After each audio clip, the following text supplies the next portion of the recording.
অভিনেতা আদ্রিতির জীবনে এবার এন্ট্রি নিতে চলেছেন ইপ্সিতা। আদ্রিতির মন ভালো নেই, মন বেজায় খারাপ, স্ত্রীর সঙ্গে মনোমালিন্য, আর সেই মনোমালিন্য নাকি মেটাতে ইপ্সিতা বড় ভূমিকা পালন করতে চলেছেন। আগে হ্যাঁ, দীর্ঘদিন পর ছোট পর্দায় নতুন চরিত্রে দেখবেন ইপ্সিতাকে, তাও আবার কোন ধারাবাহিকে জানেন?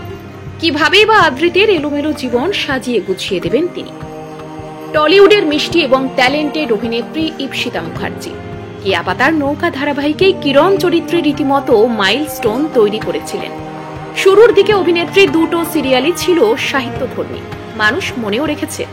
মিষ্টি পান পাতার মতো মুখ আর শান্ত স্বভাবের, কিন্তু প্রায় 1 বছর হয়ে গেল অভিনেত্রীকে ছোট পর্দায় সেইভাবে দেখা যায়নি। তার অনুরাগীরা তাকে বড্ড মিস করছিলেন। এবার টলিউডের ফিসফাস বলছে খুব শীঘ্রই কামব্যাক করছেন ইপ্সিতা। শুধু ছোট পর্দায় নয়, বড় পর্দাতেও ফিরছেন তিনি। অভিনয়ে ইপ্সিতার জার্নিটা শুরু হয়েছিল অনেক কম বয়সে। যাত্রাপথে প্রথম সূচনা ছিল সুবর্ণলতা।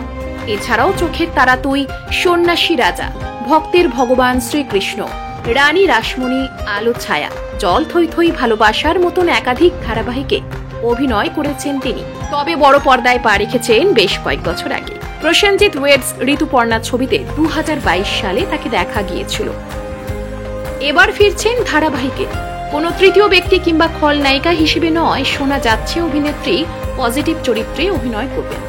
তাকে দেখা যাবে অভিনেতা আদ্রিত অর্থাৎ পর্দার ধ্রুবর সহকর্মীর চরিত্রে।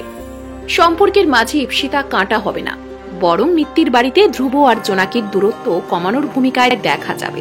ইতিমধ্যেই অভিনেত্রী নাকি শুটিংও সেরেছেন। শীঘ্রই শুরু হবে নতুন ট্র্যাক। ধারাবাহিকে ইপ্সিতাকে দেখা যাবে আইনজীবীর ভূমিকায়। রীতিমতো নতুন রূপে দেখবেন তাকে। প্রসঙ্গত কিছুদিন আগে শিরোনামে এসেছিলেন অভিনেত্রী, তাও পুরোটাই গুঞ্জনের কারণে। শোনা গিয়েছিল অভিনেতা ইন্দ্রাশিস রায়ের সঙ্গে নাকি সম্পর্কে জড়িয়েছেন অভিনেত্রী। ধুলোকণা ধারাবাহিকে একসঙ্গে কাজ করেছিলেন। তাছাড়া অর্ণবের সঙ্গে বিবাহ বিচ্ছেদ হয়েছে অনেক আগেই। তারপরেই নাকি অভিনেত্রীর জীবনে নতুন প্রেম, যদিও সবটাই ছিল নিছক গুঞ্জন মাত্র। তবে এই গুঞ্জনে শিলমোহর পড়েনি। অভিনেত্রী ছোট পর্দা এবং বড় পর্দায় কামব্যাকে আপনি কতটা খুশি? ইপ্সিতাকে বিশেষভাবে আপনি চেনেন কোন চরিত্রে অভিনয়ের কারণে? আপনার প্রিয় চরিত্রটি লিখে জানান কমেন্ট বক্সে।